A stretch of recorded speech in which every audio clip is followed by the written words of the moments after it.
Good morning, কেমন আছো সবাই? আশা করছি সবাই অনেক ভালো আছে, সুস্থ আছে। আজকে হচ্ছে বুধবার, এখন বাজে সকাল 7:30। তো আজকে এখন থেকে ব্লগটা শুরু করলাম। ঘুম থেকে উঠেছি বেশ কিছুক্ষণ আগে। ঘুম থেকে উঠে তারপরে একটু কাজবাজ ছিল, সেগুলো কমপ্লিট করলাম। আর এখন একটু ছাদে আসলাম। সকাল সকাল ছাদ ভ্রমণ করে যাই, পরে আর বেলার দিকে আসবো না। ওই জন্য একেবারে সকাল সকাল। কালকে জানো পেস্তা আমার কি মানে ক্ষতি করেছে, অকাজ করেছে। মানে ক্ষতির থেকে বড় অকাজটা করে যে, সে ভীষণ বিরক্ত লাগে। কিছু বলতে পারি না, মুখ বন্ধ করে। এদিকে আমার কান্না পাচ্ছে, সেই অবস্থায় মুখ বন্ধ করে কাজ করে চলে আসলাম। কালকে রাত্রেবেলা ওপরে উঠেছি, মানে আমাদের দোতলায়। আমার সাথে ও ওপরে উঠেছে, ভালো কথা, এসেছে, ঠিক আছে। বসেছিল, শুয়েছিল, আমি ওপরে কাজবাজগুলো করছিলাম রাত্রেবেলা।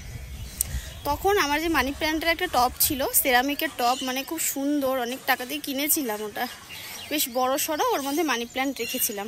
আগে ওর মধ্যে কিছু একটা গাছ ছিল, ওটা মারা গেছিলো, পরে মানি প্ল্যান্ট রেখেছিলাম। ও মা, দেখি কি একটা শুকছে মানি প্ল্যান্টের টবটার মধ্যে। কোনো পোকামাকড় কিছু ছিল, হয়তো মাছি মশা বা কিছু আছে, বা কিছু একটা কোনো পোকা ছিল। আমি বললাম পেস্তা করিস না, টবটা পড়ে যাবে। একটা টুলের ওপর রাখা ছিল। ও মা, আমি বাথরুমে ঢুকেছি, একবারে ফ্রেশ হয়ে বেরিয়ে নিচে চলে যাব। সেই বাথরুমে যেই ঢুকেছি, মানে বাথরুমের ছিটকানিটা, ও শুকছিল টবটা, যেই এবার বেরোবো, ছিটকানিটা খুলেছি, বুঝতে পেরেছে যে এবার আমাকে তাড়াতাড়ি করতে হবে। তাড়াতাড়ির জন্য না টবটাকেই, মানে তাড়াতাড়ি করে বেরোতে গিয়ে, মুখটাকে বের করতে গিয়ে টবটাকে ফেলে দিয়েছে আমার। পুরো টবটা চূর্ণ বিচূর্ণ, একদম পুরো টবটা চূর্ণ বিচূর্ণ হয়ে গেছে, ভেঙে গুঁড়ো গুঁড়ো, পুরো মাটি পড়ে কাদা। এত জোরে আওয়াজ হয়েছে, সবাই কেঁপে উঠেছে বাড়ির। সেই মুখ বন্ধ করে তারপরে পরিষ্কার করলাম। কি করব, ওকে বকলেও বুঝবে না, বললেও বুঝবে না, ওকে কিছু করলেই বুঝবে না। ওই জন্য নিজের মতো করে পরিষ্কার করলাম। কষ্ট হলো, টপটা আমার ভেঙে গেছে। তো কি করব বলো, অবুঝ, ও বোঝে না।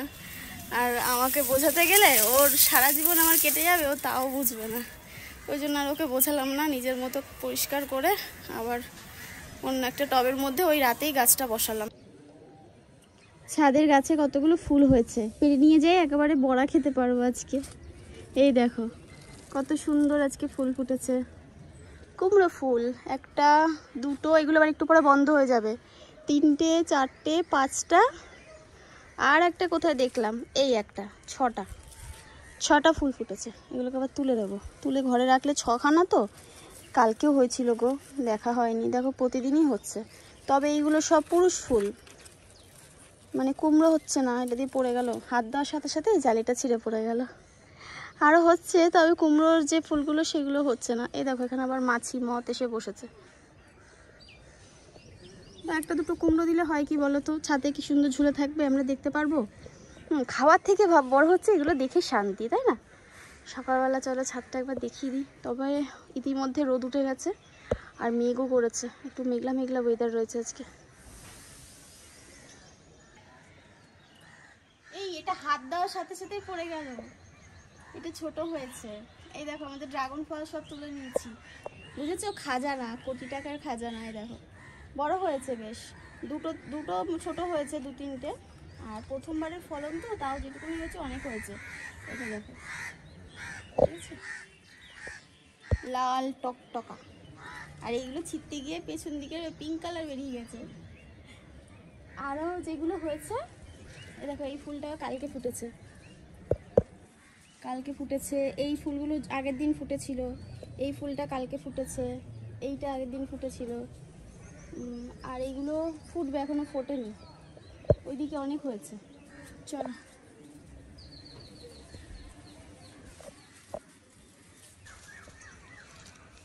এখন আর একটা গাছের মধ্যে দিয়ে খোঁজা হচ্ছে খাজানা, তাই না? বলো বাবা, কে খাবে এগুলো? তুমি এটা ধরো তো, অনেক ভার। এই ভেতরে দেখেছিলাম, কোথায় গেল সেগুলো? বড় বড় দেখেছিলাম, ওগুলোকে ছিঁড়ে নিয়েছে মনে হয়।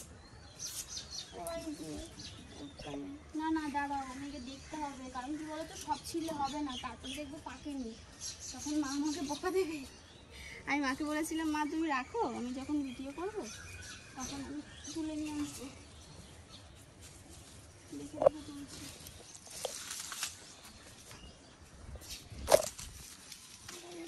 তুমি? এই তো চোখ দিয়ে দেখছি তুমি কিভাবে ঘুরছো। আচ্ছা যাও।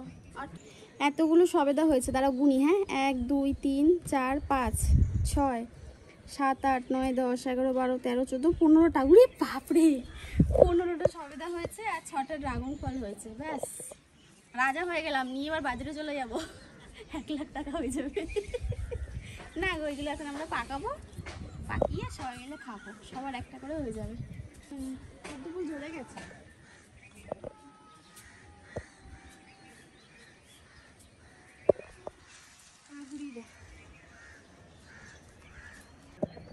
তো তার সাথে এই যে ফুলগুলো তুললাম, এগুলো তো তোমাদের দেখানোই হয়নি। এগুলো আজকে বড়া খাওয়া হবে, কিন্তু খুব পিঁপড়ে ধরে গেছে, মানে প্রচুর পিঁপড়ে হচ্ছে, এই জন্য না ফল হচ্ছে না গাছে। রোদও দিচ্ছে, তারপরে পিঁপড়েও হয়ে যাচ্ছে। এই যে সকাল সকাল মেয়ের ভাত নিয়ে চলে আসলাম আমি ওপর থেকে, পুরো নিচে নেমেছি, ঘেমে গেছি। মাকে বললাম দাও আমি 2-4টা রুটি বেলে দিই, তো বেলছিলাম। তারপরে মা বললো তুমি এক কাজ করো, পুচকুর খাবার নিয়ে চলে যাও, নাহলে ওর আবার খেতে দেরি হয়ে যাবে, খেয়ে পড়তে বসবে। তো আমি মেয়ের খাবার নিয়ে চলে এসেছি, ওকে এখন খাবারটা খাইয়ে দিই। মা ওদিকে রুটি তরকারিটা করে নিচ্ছে, তারপরে আমি উজ্জ্বলকে উঠিয়ে দেবো ওদিকে। তারপরে কাজবাজ রয়েছে, ঘর পোছা, ঘর ছাড়তে, এসব তো রয়েছে। বাবা খেয়ে নাও। তো দেখো, শুধু কথা বললে তো হবে না, কারণ এদিকে সংসারের প্রচুর কাজকর্ম রয়েছে, তার মধ্যে ঢুকতে হবে। সকাল থেকে যদিও কাজকর্মের মধ্যেই রয়েছি, তারপরে একটু সময় বের করে ছাদের সময়টুকু তোমাদের সাথে কথা বলেই কাটালাম, বেশ ভালো লাগলো। তারপরে এসে দেখো বরকে এদিকে স্নান করিয়ে নিলাম, স্নান সেরে মানে ওকে একটু জামা পরিয়ে দিলাম, গেঞ্জি পরিয়ে দিচ্ছি। তো হাতের কাছে যেটা পেয়েছি সেটাই আর কি নিয়ে আসলাম। ও বলছি কি দেখো তুমি একটা গেঞ্জি নিয়ে এসছো, গেঞ্জিটা ভালো না। আমি বললাম কি করবো বলো, বারবার যেতে পারছি না। আর ওর আবার চুল ইচ্ছা হয়েছে, চুলটাকে মানে ইচ্ছা নয়, গরম লেগেছে, মানে চুলটাকে কবে থেকে আমি বলছি কাটো কাটো কাটো, ও কাটতেও চাইছে না। তারপরে আজকে বাধ্য হয়ে বলছে আমাকে একটু বেঁধে দাও, চুলটা আমি কেটে ফেলবো। আমি বললাম দাঁড়া তাহলে একটু ফ্রি হয়ে নি, কারণ চুল কাটতেও তো সময় লাগে, আর আমাকেই তো কেটে দিতে হবে। তারপরে মেশিনটা চার্জেও বসাতে হবে, ওটা আবার চার্জ হতে সময় লাগে পুরো একটা গোটা রাত, তারপরেও বেশিক্ষণ চার্জ থাকে না। তো আমি ওকে বললাম দেখো যদি একটা ভালো কিনতে পারো তাহলে ভালো হয়। বলছে না এখন আর কিনবো না, পরে কিনে নেবো। তো আমি বললাম ঠিক আছে তাহলে এবারে চুলটা কেটে নাও। আর একে দেখো, যেই দরজা খুলেছি বেটা এক লাফে উপরে চলে গেছে। আমি বললাম যাস না, এখন ওপরে কেউ যাবো না আমরা।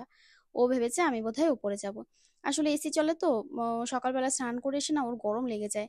তো এসিটা চালিয়ে দিয়েছি, ওই জন্য দরজাটা বন্ধ করে রেখেছি। এবার পেস্তা ভেবেছে আমাকে বোধহয় আটকে রেখেছে। ব্যাস, ও এমনিতে নিচে আসলে কি বলতো, মানে এসি চলে তো এদিক ওদিক ঘুরে বেড়ায়। তো আমি বলি ঘরে ঢুকে বসে থাক চুপ করে। এবার উনিও আবার এসি ছাড়া থাকতে পারেন না, ভদ্রলোক, কি আর বলি। তো যাই হোক, এদিকে দেখো মা একটু বাজারের দিকে গেছিল, বাজার করে আনলো। আর এদিকে আমি এবার ওপরে নিয়ে গিয়ে রান্না বান্না করব। তো মা বলছে যে যে বাজার টাজার করে নিয়ে আসলাম। তো আমাকে বলছে তাহলে একটু ওপরে নিয়ে যাবো। না থাক, তাহলে তোমার আর ওপরে নিতে হবে না, আমি নিয়ে যাচ্ছি, কারণ এতগুলো বাজার টেনে আনা বুঝতেই পারো। আর আমাদের না ওই টোটো বাজার থেকে পুরো আমাদের এই বাড়ির গেটের সামনে একটা রাস্তা আছে, ওই দোকানের সামনে, ওখানটাতেই নামায়। কিন্তু আজকে আর ওখানে নামাতে পারিনি, ওই রাস্তার আমাদের কাজ হয়েছে, ঢালাই হয়েছে।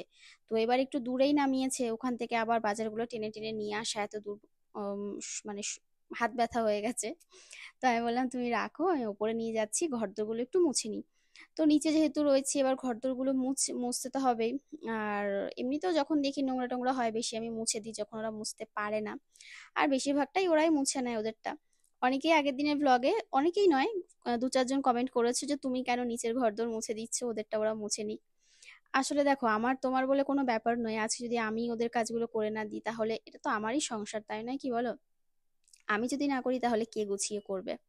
তো সেই জায়গা থেকে আমি ওই সমস্ত ভাবলে হয় না জীবনে, যখন যে কাজটা পড়ে আছে একজন করলেই হলো, তাহলে দেখবে সংসারে ঝামেলা অশান্তি হবে না। তুমি যদি ভাবো যে ও কেন করছে এবারে, বা আমি কেন করছি আর একজন কেন করছে না, এই কথাটা যখনই ভাববে না তখনই জীবনের অশান্তির শেষ নেই। তাই নিজের মনে করে যে কোনো কাজ যদি করতে পারো তাহলে দেখবে সংসারে কখনো অশান্তি হয় না। আর নিজের কাজ তো নিজেকেই করতে হয়, তাই নয় কি?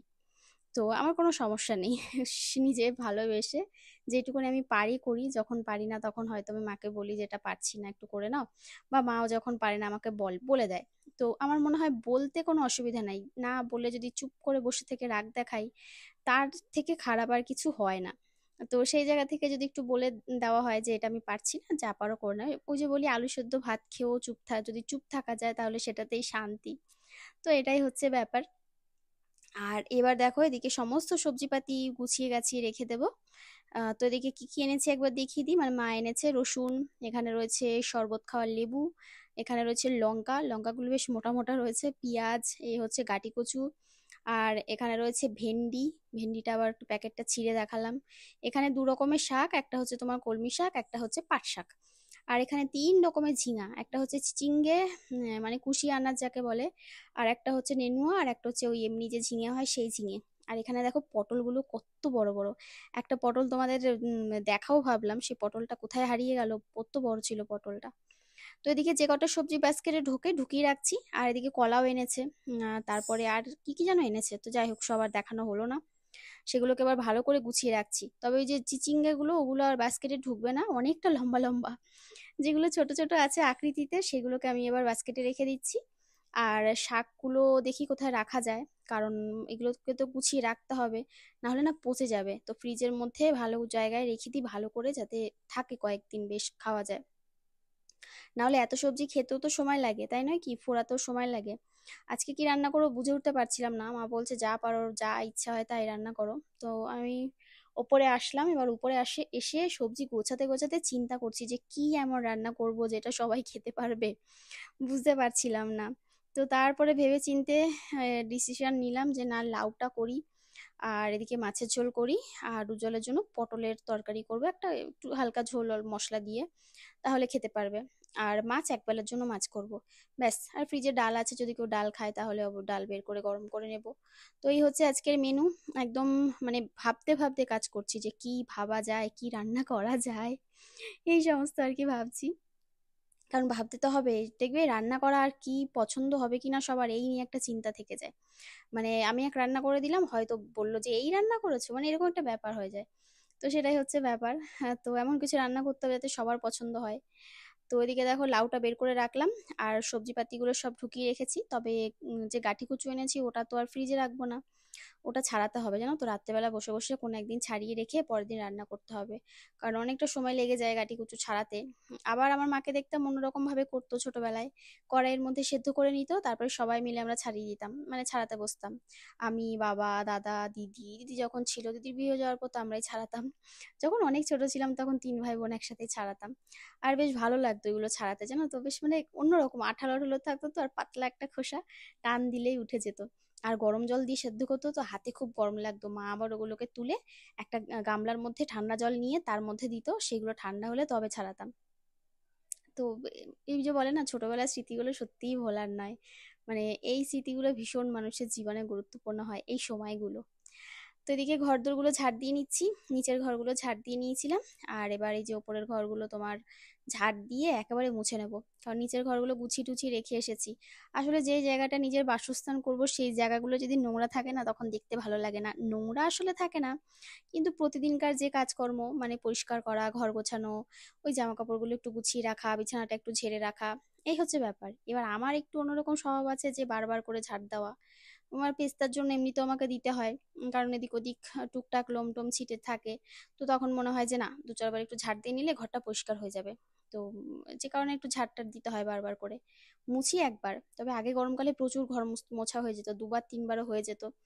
তখন তো আমাদের এরকম ঘর ছিল না, তখন আমাদের অন্যরকম ঘর ছিল, তো তখন প্রচুর মুছতে হতো। আর আজকে দেখো বেশ হাওয়া দিচ্ছে। তো আমার ব্যালকনিতে যে কটা গাছ ছিল, সব গাছে সকালবেলা এসে জল দিয়েছি। জল টল দিয়ে এদেরকে একদম তাজা করে তারপরে এখান থেকে বেরিয়েছি। যতদিন না মাটি এনে এদেরকে বসাতে পারছি না, শান্তি পাচ্ছি না, জানো তো। কারণ গাছগুলো সে কেমন মাঝে মাঝে নেতিয়ে যাচ্ছে, আবার জল দিলে ঘন্টাখানেকের মধ্যে মানে সতেজ হয়ে যাচ্ছে। তো যে কারণে ভাবছি যে কবে মাটি আনতে যাবো, একটু মাটি ফাটি এনে দিতে হবে। আমার কোকোপিট ছিল খানিকটা, কিন্তু কোথায় যে রেখেছি, কোন গাছে দেওয়া হয়েছে বা কি হয়েছে জানি না, বুঝতে পারছি না। তো কোকোপিট আর খুঁজে পাচ্ছি না, এবার এই মাটি এনে তারপরে দিতে হবে। আসলে কোকোপিট থাকলে অল্প একটু হালকা মাটি দিলে ওর সাথে মিশিয়ে দিলেই হয়ে যায়, কারণ কোকোপিট তো হালকা, এবার অল্প স্বল্প মাটি দিলে হয়ে যায়। তো এই কিন্তু ইনডোর প্ল্যান্টে শুধু কোকোপিট দিলেই হয়ে যায়, মাটি না দিলেও হয়। হালকা হয়, আর খুব বেশি ওয়েটও হয় না যদি ছাদের ঘরে দেওয়া হয়, বেশ ভালো হয়। আর ওখান থেকে না প্রচুর গাছও বেরোয়, খুব তাড়াতাড়ি চারাও বেরিয়ে যায়। তো দেখা যাক কি করা যায়। কারণ কোকোপিট তো নেই, খুঁজে পাচ্ছি না। আর আমি কয়েকটা গাছও লাগিয়েছিলাম, শেষ হয়ে গেছে না কি ছিল বুঝতে পারছি না। তো আমার যতটা মনে হয় একটু ছিল হয়তো। তো এদিকে দেখো যে মাছ এনেছিলাম, ও মাছের কথা তোমাদের বলতেই ভুলে গেছি। মাছ আনা হয়েছিল রুই মাছ আর একটা হচ্ছে বাটা মাছ। বাটা কি চারাপোনা ঠিক আমার মনে নেই। হ্যাঁ, বাটা মাছই বোধহয়। রুই মাছ আর বাটা মাছ। তাও মাছ দুটোকে ভালো করে ছাড়িয়ে ধুইয়ে ফ্রিজের মধ্যে রাখলাম। আর আজকে যে 6 পিস 7 পিস মাছ করবো আর কি একবেলার জন্য, আর রাতে হয়তো একটা থাকবে, একটা কি দুটো থাকবে। তো ওদের বাচ্চাগুলোর জন্যই সেইগুলো আমি বের করে রাখলাম। আর ওদিকে মাছের তেলটাও বের করে রেখেছি। তো এদিকে দেখো তোমার লাউ কাটা হয়ে গেছে। লাউ কেটে এই যে তোমার থালার মধ্যে সাজিয়ে রেখেছি। লাউটা না ছাড়িয়ে ধুয়ে রেখেছিলাম ভালো করে। তো লাউয়ের তরকারিটা ওদিকে বসিয়ে দিয়েছি। আর এখানে মাছের ঝোলটা করলাম। আদা জিরে লঙ্কা বাটা, ব্যাস আর কিচ্ছু এর মধ্যে দিইনি। আর তোমার মাছটাকে ভালো করে ভেজে নিয়েছিলাম, তার সাথে পটলগুলো একটু হালকা করে ভেজে নিয়েছিলাম, কারণ পটল না একটু ভেজে দিলে দেখবে বেশি খেতে ভালো লাগে। আর যে কোনো মানে যে কোনো সবজি নয়, সব রকম নয়, মানে কিছু কিছু সবজি ভেজে দিলে না মাছের ঝোলে খেতে খুব ভালো লাগে।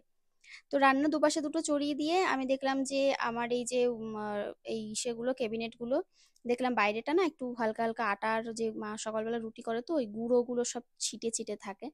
তো আমি যখন রান্না করতে আসি ওগুলো আমি একবার করে মুছে দিই প্রত্যেক দিন।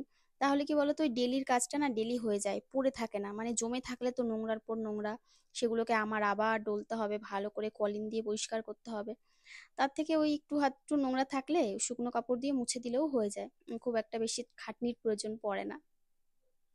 তারপরে ব্যালকনিতে জামা কাপড় ছিল কিছু, সেইগুলোকে নিয়ে আসলাম, নিয়ে এসে আবার জামা কাপড়গুলোকে ভালো করে তোমার ঝেড়ে ঝেড়ে, পিঁপড়ে থাকে দুই একটা মাঝে মাঝে, আবার গরমকালে না দেখবি এদিক ওদিক থেকে পিঁপড়ে কোথা দিয়ে চলে আসে।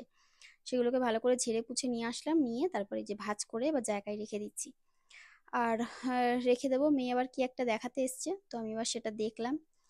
দেখে তারপরে আবার বললাম যে যাও যাও তুমি তাহলে কিছু একটা, মাঝে মাঝে অনেক কিছু আঁকে, অনেক এক্সপেরিমেন্ট করে অনেক কিছু দিয়ে, সেগুলো আবার দেখাতে আসে যাতে একটু প্রশংসা করি। তো আমি আবার প্রশংসা করি, কারণ প্রশংসা না করলে না সেগুলো বাচ্চারা করতে উৎসাহ পায় না। আমি ওর যে কোনো নতুন কাজে ভীষণভাবে চেষ্টা করি যাতে উৎসাহ পায়। আর এই তো যে কটা দিন স্কুল বন্ধ ছিল, মানে কি বলবো, বেস্ট ফ্রেন্ড যারা রয়েছে তাদেরকে যে কি মিস করতো।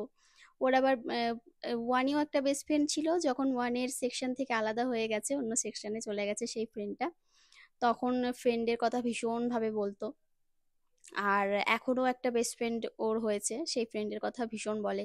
আরো অনেক ফ্রেন্ড আছে, ওই ক্লাসের ফাঁকে ফাঁকে যখন টিফিন হয় তখন তাদের সাথে একটু গল্প হয়, দেখা হয়, তখন বলে যে ইস স্কুলটা যে কবে খুলবে, কবে যে যাব, কবে যে একটু ফ্রেন্ডদের সাথে দেখা হবে। আর ম্যামরাও না ওকে খুব ভালোবাসে, বলে কবে যে সেই আমার পছন্দের ম্যামদের সাথে দেখা হবে, মানে এরকম বলে। তাই বললাম দাঁড়া আর কটা দিন বাকি আছে, খুলে যাবে তাড়াতাড়ি। তো ছুটিতে দেখো সবাই ঘুরতে টুরতে যায়, আমাদের আর ঘুরতে যাওয়া হলো না। প্ল্যান করেছিলাম, তবে দেখা যাক, যদি ঘুরতেও যাই কখনো তোমাদের সেটা সারপ্রাইজই দেবো, আগের থেকে আর কিছু বলবো না। কারণ অনেক প্ল্যান হয়েও সেগুলো ক্যান্সেল হয়ে যায়, তো তো আর আগের থেকে বলবো না যে হ্যাঁ যাবো বা যাচ্ছি বা কিছু। যখন যাবো বেরিয়ে পড়বো, তারপরে তোমরা ভিডিওতে দেখতে পারবে। আর এদিকে দেখো রান্না বান্না যা হয়েছে দেখিয়ে দিলাম, মাছের তেল ভাজা, তরকারি আর মাছের ঝোল। আর এদিকে রান্নাঘরটা অগোছালো আছে, এটা মেয়ে একটা লজেন্স দিয়ে গেল, সেটাই মুখে নিয়ে খাচ্ছি স্নান করে। মেয়েকে ভাতটা দিয়ে আসি, মেখে খেতে থাক, তারপরে আমাদের খাবার এসে নিয়ে যাবো। পেস্তাকেও দেবো, ওকে ডেকে নিয়ে আসবো ওপরে, ও তো ওপরে খায়। তারপরে আমার কাজ আছে আজকে, ব্র্যান্ডের প্রচুর কাজ আছে। চলো মেয়েকে খাবারটা দিয়ে আসি, পরে কথা বলছি। কমপ্লিট করলাম, মানে এখনও আমার ইউটিউবের ভিডিও আজকে পোস্ট হয়নি। এখন বাজে 6টা, প্রায় বাজে 6:45, আর এখন সন্ধ্যা হওয়ার পথে। তবে আমি যে ওই বললাম যে আজকে একটা ব্র্যান্ডের কাজ আছে, তো ওনাদের কাজটা কমপ্লিট করে ভিডিওটা আগে আপলোড করলাম। তো ইউটিউবে নয়, সেটা আপলোড করে এখন আমি আমার ইউটিউবের ভিডিও বসে এডিট করলাম। আর এই গাছটার কাছে বসে আছি, দেখো ফলগুলো পুরো লাল লাল হয়ে পেকে পেকে রয়েছে। আর পরন্ত বেলা তো ভীষণ সুন্দর হাওয়া দিচ্ছে, মানে পিড় করে এত ভালো হাওয়া দিচ্ছে। আমি এখানে বসে ভিডিওতে ভয়েস দিচ্ছি, একটা শালিক ঠিক ওই দরজার ওই গোড়াটায় এসে আমার দিকে এরকম করে খানিকক্ষণ মাথা নাড়িয়ে নাড়িয়ে তাকালো। আর এমনভাবে তাকালো, মাঝে মাঝে আমাদের পেস্তায় ভেবে করে হাঁটতে হাঁটতে আবার চলে গেল। দেখো ডাকছে, সূর্য দেখো কোথায় গেল, ওই যে দেখা যাচ্ছে না তো, ব্যাক ক্যামেরা দেখালে ভালো দেখা যাবে। সূর্য তো কোথাও অস্ত যাচ্ছে সবাই, বিকেলবেলা সব একটা আসা হয় না, তবে আজকে এসে ভালো লাগছে। ওই দেখো আকাশটা কি ভালো লাগছে, আর সূর্যটা দেখো, ওয়াও। পুরো অন্যরকম বিকেলটা। আর এই নাকচাপা ফুলগুলো কি দারুণ ফুটেছে, পুরো ভর্তি হয়ে গেছে।